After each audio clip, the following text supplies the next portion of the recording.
नमस्कार, news and competition के रगड़ चैनल में आपका स्वागत है। देखते हैं उत्तराखंड की 10 महत्वपूर्ण खबरें। भारतीय घपलों में अब ईडी का शिकंजा। अल्मोड़ा में 5 साल में 19,000 पेड़ काटने की अनुमति, जांच शुरू। देहरादून, घोषणा और फाइलों में अटके आपदा शोध केंद्र कब होंगे शुरू। कांग्रेस सरकार की नाकामियां गिनाएगी। राज्य में विशेषज्ञ डॉक्टरों की सेवानिवृत्ति आयु होगी 65 वर्ष। हेड़ाखान मार्ग पर बड़े हादसे के इंतजार में प्रशासन। उत्तराखंड में मौसम, जनवरी की विदाई संग बारिश ठिठुरने के बड़े आसार। आक्रो टाइगर सफारी घपले में सामने आए कई और नाम। रामनगर में डंपर ने मासूम को कुचला, भीड़ ने पथराव किया। विकास प्राधिकरण करेगा सिटी फॉरेस्ट का निर्माण, हल्द्वानी। पर्यटन स्थलों को गोद लेंगे विश्वविद्यालय और कॉलेज। उत्तराखंड में भर्ती घपलों के आरोपियों को प्रवर्तन निर्देशालय ईडी शिकंजा कसने जा रहा है। इन भर्ती घपलों में बड़े पैमाने पर लेन देन हुआ है। ईडी इसे मनी लॉन्ड्रिंग माना है। इसने भर्ती घपले से जुड़े मुकदमों की प्रतियां पुलिस से ले ली है। अब तक उत्तराखंड में विभिन्न भर्ती घपलों को लेकर 7 मुकदमे दर्ज है। एक अन्य मुकदमा भर्ती घपले के आरोपियों पर गैंगस्टर का भी हुआ है। इसकी जानकारी ईडी ने पुलिस से ली। अभी संयुक्त स्नातक स्तरीय सचिवालय रक्षा वन दरोगा और बीपी वीडियो भर्ती घपले की जांच एसटीएफ के पास है। इनमें अधिकांश में कोर्ट चार्जशीट दाखिल कर चुके हैं। 2018 के कनिष्ठ सहायक भर्ती घपले में टॉपर रही युवती अंजू और तत्कालीन अकाउंटेंट सुरेश बेड़ियाल के खिलाफ शहर कोतवाली पुलिस चार्जशीट फाइल कर चुकी है। 2015 के दरोगा भर्ती घपले की जांच विजिलेंस सेक्टर कुमाऊं सेक्टर करी है, जिसमें चार्जशीट दाखिल नहीं हुई। हालांकि 20 दरोगा निलंबित किए जा चुके हैं। लोक सेवा आयोग की पटवारी लेखपाल परीक्षा पेपर लीक मामले में भी ईडी जांच करने जा रही है, जिसमें 12 आरोपी गिरफ्तार किए जा चुके हैं। साथ ही पुलिस पेपर बेचने वालों से भी रकम बरामद कर रही है। बीएमएस की फर्जी डिग्री के जरिए भारतीय चिकित्सा परिषद उत्तराखंड में पंजीकरण कर प्रैक्टिस करने वालों के खिलाफ भी देहरादून पुलिस ने ईडी को रिपोर्ट भेजी है। एसपी क्राइम सर्वेश पवार ने इसकी पुष्टि की। इन डॉक्टरों से 8-8 लाख रुपए लेकर डिग्री बेचने वाले मुजफ्फरनगर के कॉलेज के संचालकों ने करोड़ की संपत्ति जुटाई। संभावना है कि इस तरह का फर्जीवाड़ा दूसरे राज्यों में भी हुआ होगा। जिन भर्ती घपलों में चार्जशीट दाखिल नहीं हुए उनमें ईडी को अभी चार्जशीट का इंतजार है। सूत्रों के मुताबिक ईडी को जांच के लिए विशेष अनुमति लेनी है या चार्जशीट फाइल होने पर वह आरोपियों के खिलाफ सीधे जांच शुरू कर शिकंजा कस सकती है। अल्मोड़ा वन प्रभाग के 6 रेंजों में 5 साल के भीतर नाप भूमि और वन पंचायतों में 19,000 से अधिक पेड़ काटने की अनुमति देने के मामले की जांच की जा रही है। वन प्रमुख वन संरक्षक के आदेश पर गठित जांच टीम प्रभाग कार्यालय से संबंधित दस्तावेजों को हल्द्वानी साथ लेगी। करीब 15 दिन पहले एक व्यक्ति ने बेतहाशा कटान की अनुमति देने की शिकायत वन मंत्री और पूर्व वन संरक्षक से गोपनीय रूप से की थी। पीसीसीएफ ने कुमाऊं के मुख्य वन संरक्षक के अध्यक्षता में 3 सदस्यीय जांच समिति गठित की। हल्द्वानी से आई टीम ने अल्मोड़ा वन प्रभाग दफ्तर से विभिन्न संबंधित दस्तावेज अपने कब्जे में ले लिए। अध्ययन कर टीम काटे गए पेड़ों के खूंटों की गिनती कर अपनी रिपोर्ट पीसीसीएफ को भेजेगी। शिकायतकर्ता ने पत्र में बताया था कि 19,000 से अधिक पेड़ों में से 2 साल के भीतर वन पंचायतों ने 13,010 पेड़ काटे, जिसके अलावा शेष 3 साल में 6,339 पेड़ काटने की अनुमति दे दी गई। शिकायत के बाद अल्मोड़ा डीएफओ के पेड़ कटान की अनुमति देने के अधिकार को फ्रीज कर दिया गया है। देहरादून, प्राकृतिक आपदाओं के अध्ययन और उनकी रोकथाम के लिए उत्तराखंड में प्रस्तावित शोध संस्थानों में इस साल के आम बजट में निर्णय लेने की उम्मीद की जा रही है। प्राकृतिक आपदाओं को संकट के दौरान समय समय पर घोषित 2 महत्वपूर्ण शोध संस्थान पिछले कई वर्षों से घोषणाओं से बाहर निकल ही नहीं पाए हैं। हिमालयी अध्ययन केंद्र और आपदा प्रबंधन शोध संस्थान में इनमें प्रमुख है। उम्मीद की जा रही है कि वर्तमान आम बजट में केंद्र सरकार इन संस्थानों के लिए प्रावधान कर सकती है। आपदाओं के प्रति संवेदनशीलता को देखते हुए समय समय पर सरकार ने उत्तराखंड में उच्च स्तरीय शोध संस्थान स्थापित करने की घोषणा की। वर्ष 2013 की केदारनाथ आपदा, वर्ष 2021 की अतिवृष्टि से आई आपदा के बाद हिमालयी अध्ययन केंद्र और राष्ट्रीय आपदा शोध संस्थान की घोषणा की गई, लेकिन आपदा के नियंत्रित होने के बावजूद ये घोषणाएं भी भुला दी गई। कांग्रेस भवन में गणतंत्र दिवस के ध्वजारोहण के साथ ही पार्टी का हाथ से हाथ जोड़ो अभियान शुरू हो गया है। यह अभियान 2 माह तक चलेगा। गुरुवार को कांग्रेस भवन में प्रदेश अध्यक्ष करण माहरा ने ध्वजारोहण के साथ अभियान की शुरुआत की। इस अवसर पर कांग्रेस सेवा दल के कार्यकर्ताओं द्वारा राष्ट्रगीत और राष्ट्रीय गान गाया गया। माहरा ने कहा कि कांग्रेस पार्टी से बहुत अपेक्षाएं जनता को हैं। देश की आज़ादी से लेकर आज तक कांग्रेस ने देश की एकता, अखंडता और प्रभुत्व के लिए अनेकों बलिदान दिए हैं। सोनिया गांधी, मल्लिकार्जुन खड़गे और राहुल गांधी के नेतृत्व में कांग्रेस के इसी स्वर्णिम इतिहास और नीतियों को आगे बढ़ाया जा रहा है। उन्होंने कहा कि भारतीय राष्ट्रीय कांग्रेस समाज के सभी संप्रदायों को सद्भाव प्रदान करने वाली पार्टी के रूप में जानी जाती है। करण माहरा ने कहा कि भाजपा सरकार हर मोर्चे पर विफल साबित हुई। हाथ से हाथ जोड़ो अभियान के तहत सरकार के नाकामी को प्रमुखता से उजागर किया जाएगा। इस मौके में पूर्व प्रदेश अध्यक्ष गणेश गुदियाल, उपाध्यक्ष सूर्यकांत धस्माना, मथुरा दत्त जोशी, प्रदेश महामंत्री संगठन विजय सारस्वत, पूर्व मंत्री सुरवीर सिंह सजमान, प्रदेश महामंत्री नवीन जोशी, राजेंद्र शाह, याकूब सिद्दीकी, गोदावरी थापली, महानगर कार्यकारी अध्यक्ष डॉक्टर जसविंदर सिंह गोगी, भारत जोड़ो यात्रा मीडिया प्रभारी पीके अग्रवाल, मुख्य प्रवक्ता गरिमा दसौनी, सेवा दल अध्यक्ष हेमा पुरोहित उपस्थित रहीं। स्वास्थ्य मंत्री डॉक्टर धन सिंह रावत ने कहा कि राज्य में 50 लाख लोगों के आयुष्मान कार्ड बन चुके हैं। 22 लाख लोगों के जल्दी बनने, हर व्यक्ति की डिजिटल हेल्थ आईडी बननी है। 30 लाख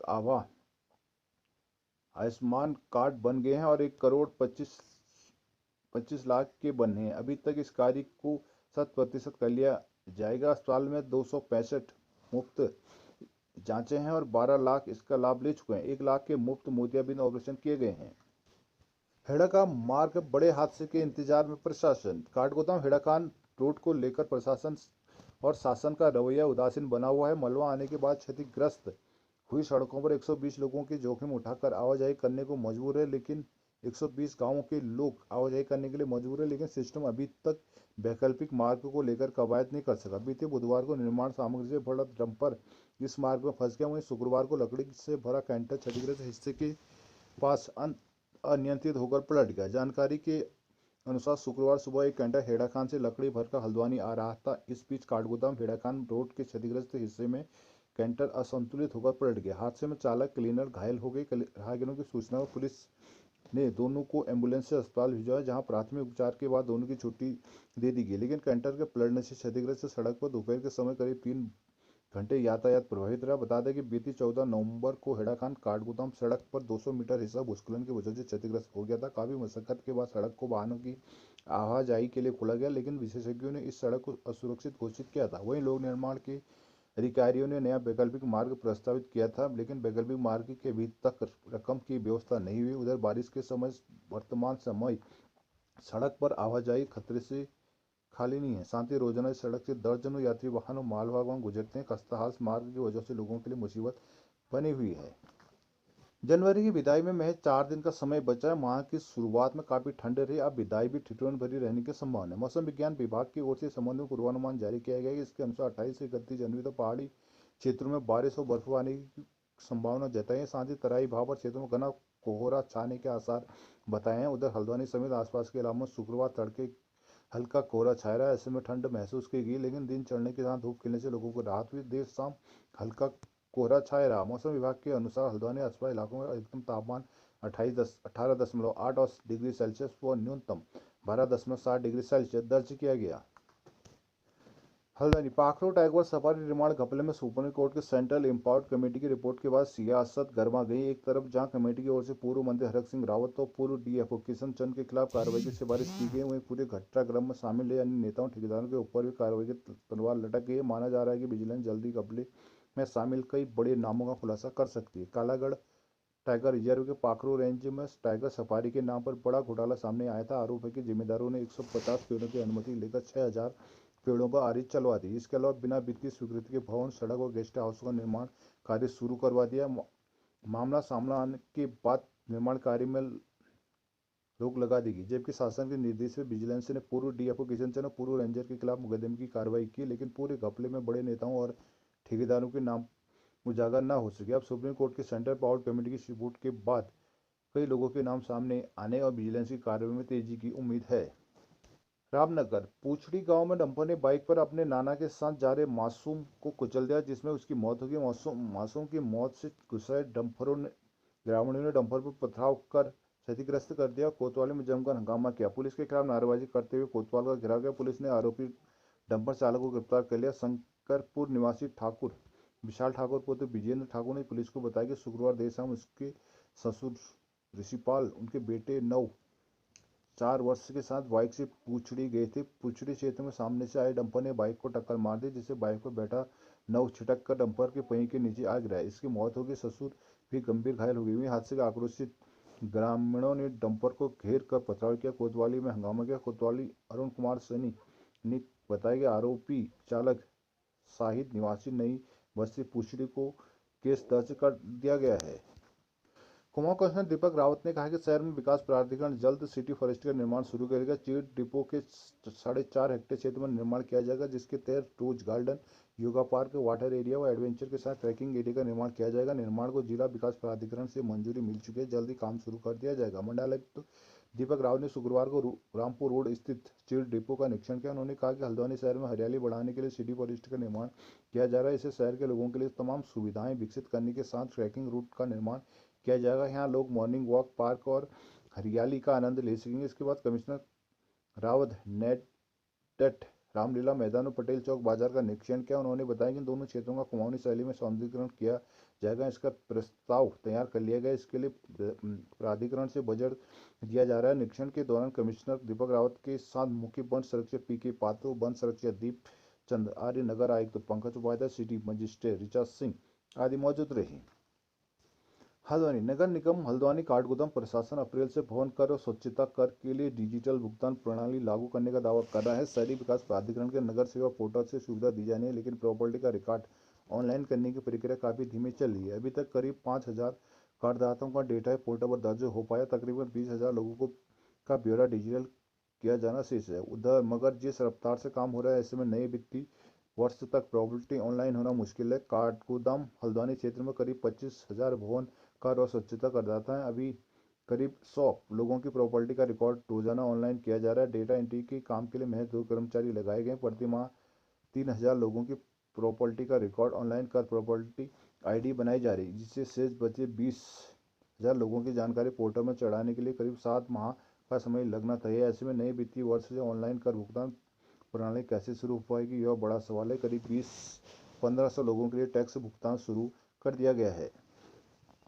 भीमताल किसान सम्मान निधि ले चुके 6,000 से अधिक किसान अब नहीं मिल रहे हैं। इन किसानों की जमीनों का सत्यापन अब तक नहीं हो पाया है। ऐसे में 31 जनवरी तक सत्यापन पूरा न होने पर उन्हें किसान सम्मान निधि की योजना से अलग कर दिया जाएगा। कृषि विभाग ने सभी किसानों को अपने सत्यापन समय पर पूरा करवाने की अपील की थी। नैनीताल जिले में करीब 60,000 किसानों को किसान सम्मान निधि दी जा रही है, पर धीरे धीरे योजना में सत्यापन की प्रक्रिया ज्यादा सख्त होती जा रही है। अब तक भूमि सत्यापन के महज 54,000 किसानों का सत्यापन हो चुका है। भूमि को आधार से जोड़ने की प्रक्रिया भी लगभग 28% तक पूरी हो चुकी है, पर कई किसान ऐसे हैं जो अब खेती बाड़ी नहीं करते और बाहर नौकरी करते हैं। ऐसे लोगों की भूमि का सत्यापन करना जरूरी है। इसके लिए किसानों को अपनी भूमि का ऑनलाइन अपने नाम पर करवानी है। साथ ही KYC की जानकारी भी अपडेट करनी है, जिसके बाद उन्हें किसान सम्मान निधि जारी की जाएगी।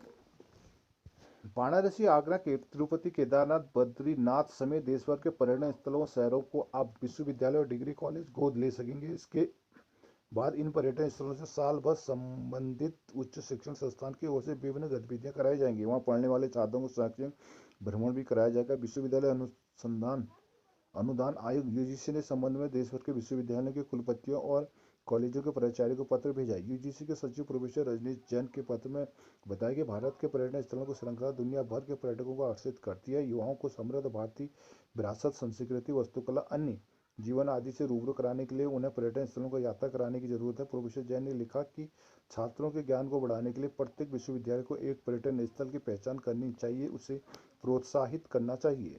हल्द्वानी जिले में कांग्रेस के हाथ से हाथ जोड़ो यात्रा शुरू हो गई। हल्द्वानी विधानसभा में विधायक सुमित हिरदिया की अगुवाई में तीनों ब्लॉक काठगोदाम, बमौरी और बनबुलखुरा में जोर शोर से यात्रा निकाली गई। उधर कालाढूंगी के चकलोवा, पुरनपुर व कोटाबाग में हाथ से हाथ जोड़ो यात्रा निकाली गई। उस दौरान विधायक सुमित ने कहा कि यात्रा के माध्यम से केंद्र सरकार की विफलताओं को जनता के बीच ले जाया जाएगा। 2 महीने तक चलने वाली यात्रा के माध्यम से सामाजिक सौहार्द, एकता और अखंडता का संदेश दिया जा रहा है। कालाढूंगी में प्रदेश महासचिव महेश शर्मा ने कहा कि भाजपा सरकार में बने रहने दो, महंगाई, भ्रष्टाचार, बेरोजगारी रुके, विकास कार्यों व असल मुद्दों से जनता का ध्यान हटाने को सांप्रदायिक तनाव पैदा करने का काम कर रही है। वहीं कोटाबा प्रभारी राजेंद्र खनवाल और कालाढूंगी प्रभारी राम सिंह नगरकोटी ने कहा कि पार्टी राहुल गांधी का संदेश लेकर 2 माह तक बूथ जोशीमठ बचाओ संघर्ष समिति के नेतृत्व में जोशीमठ के प्रभावितों आम लोगों से रायका तिराहे से वेद वेदांग संस्कृत महाविद्यालय खेल मैदान तक विशाल जुलूस प्रदर्शन निकाला गया। लोगों ने हाथों में तख्तियां लेकर एनटीपीसी गो बैक के नारे भी लगाए। आपदा प्रभावितों ने विस्थापन और मुआवजा देने पर नाराजगी जताई। जोशीमठ नगर क्षेत्र में भूधसाव का सिलसिला लगातार जारी है। अभी तक जोशीमठ में 863 मकानों में दरारें आ चुकी हैं, जिनमें से 181 मकान अब रहने योग्य नहीं रह गए और लोगों को अस्थायी राहत शिविरों में शिफ्ट कर दिया गया। प्रभावितों को विभिन्न मांगों को लेकर जोशीमठ बचाओ संघर्ष समिति का आंदोलन पिछले 27 दिन से चल रहा है। लोगों का आरोप है कि सरकार और प्रशासन जानबूझकर लेट लतीफी कर रही है। प्रभावितों की एक भी मांग अभी तक पूरी नहीं हो पाई, जिस कारण से लोगों का आक्रोश धीरे धीरे बढ़ता जा रहा है। समिति के सदस्य समीर डिमरी, प्रदीप भट्ट ने कहा कि अब ऐसा नहीं लग रहा कि सरकार जानबूझकर देरी कर रही है। ऐसा लग रहा है कि सरकार जानबूझकर देरी कर रही है। पुनर्वास कोऑर्डिनेशन समिति के बीच 3 दौर की वार्ता हो चुके बावजूद सरकार अभी तक कोई निर्णय नहीं ले पाई है। कहा कि जब सरकार बद्रीनाथ में लोगों की इच्छा के अनुरूप मोटा राहत पैकेज मुआवजा दे सकती है, तो इस आपदा में पीड़ितों की मांग के अनुरूप 40 लाख रुपए नाली की दर से भूमि का मुआवजा के साथ साथ जल्द से जल्द लोगों का सुरक्षित विस्थापन किया जाया जाना चाहिए। रैली में जोशीमठ नगर के सभी वार्डों के लोग अपने अपने वार्ड का बैनर लेकर पहुंचे, लेकिन देखते ही भारी संख्या में ग्रामीण भी रैली के समर्थन में रायका त्राहे में पहुंचे। कुछ ग्राम सभाओं के लोग तो अपने गांव का बैनर तक लेकर रैली में पहुंचे। नगर के सभी वार्डों के साथ बाड़ा गांव, ल्याणी थैणा, सलूड़, लाता, सुगी, भला गांव आदि गांवों से लोग भारी संख्या में इस रैली में पहुंचे।